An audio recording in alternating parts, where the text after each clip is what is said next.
Nó chín rau mà chè lên á. chín rau mà chỉ hai cái nào không nào? Ôi yo, hai tê thế luôn. Rau sữa nè. Rau này nọ đó. Một phai nè. Ok.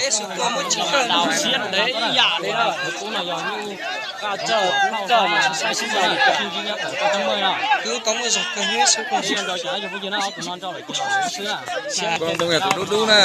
Giờ đúng cao rồi. Ô.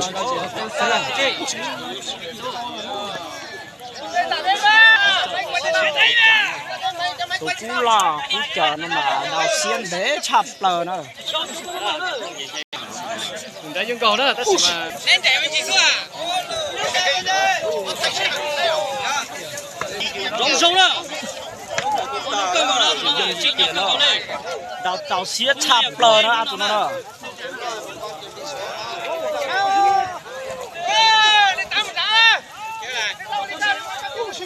để cho ngủ lên đều lùi ra đừng có đuổi đã đu chỉ là không ổn định là chỉ là đu xe đúng không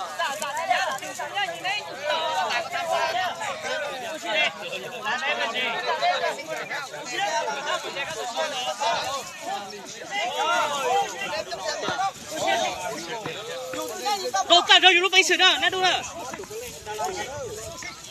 rồi tạm rồi bấy sửa đó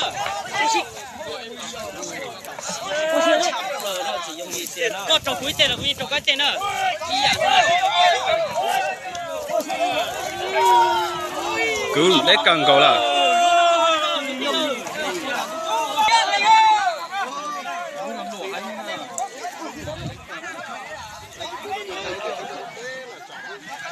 lúc thì bây giờ là giá sẽ phải nó có đem gì không là Con này thua, con này chấp tiền con này thua.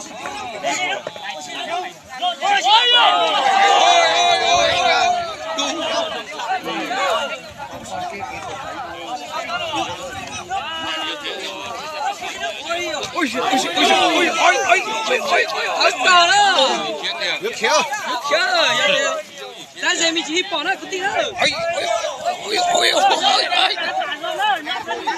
nó đây chỉ bỏ nó xíu ôi trời ơi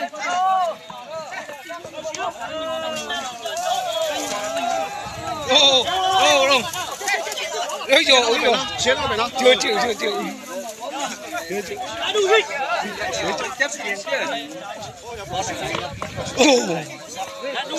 Cho toàn tế cần có cung đằng cho cu nè. Nó cũng dùng thấy nó. Nó áp tề. ngồi trong cơm rồi Nó cũng dùng thấy nè. lại đu là chỉ dùng gì nữa ở tụi nó đầu nhìn chưa là dùng xe nè dùng xe nè dẫn nhìn cho chơi dùng xe nè lên nọ thế nè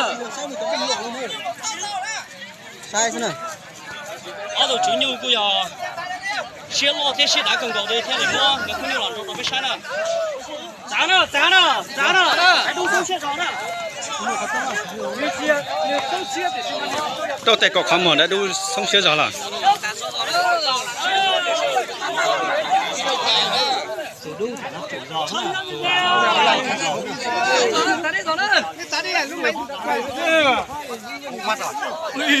Ô, cho có khám mở lo rồi nè.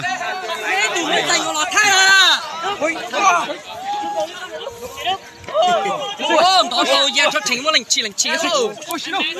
Sao lì vỡ. Chỉ mà kia cái chó chỉ nhớ tụi các bạn hay quân này nhớ được cái tải rồi. nhiều đâu Cứ mong là cái chuyện kia. còn này bao tiền mua những Sư, nhưng tao cũng chỉ tao cũng chỉ Ôi dồi. Cái chọc đó thì nhuần đâu thôi. Chỉ nhỏ nữa. đúng mà không mỏ mó cân Ôi đúng rồi, đâu mua nước tiền luôn. khi sao lại khi thái cũng có điên mất. Chả nó thì thay Kìa, ôi giời, Danh kia. Danh suy kia nè. Đó là danh kia nè. Con này thắng rồi. chỉ có một xe phun à Con này thắng rồi. chỉ có 10 phút à.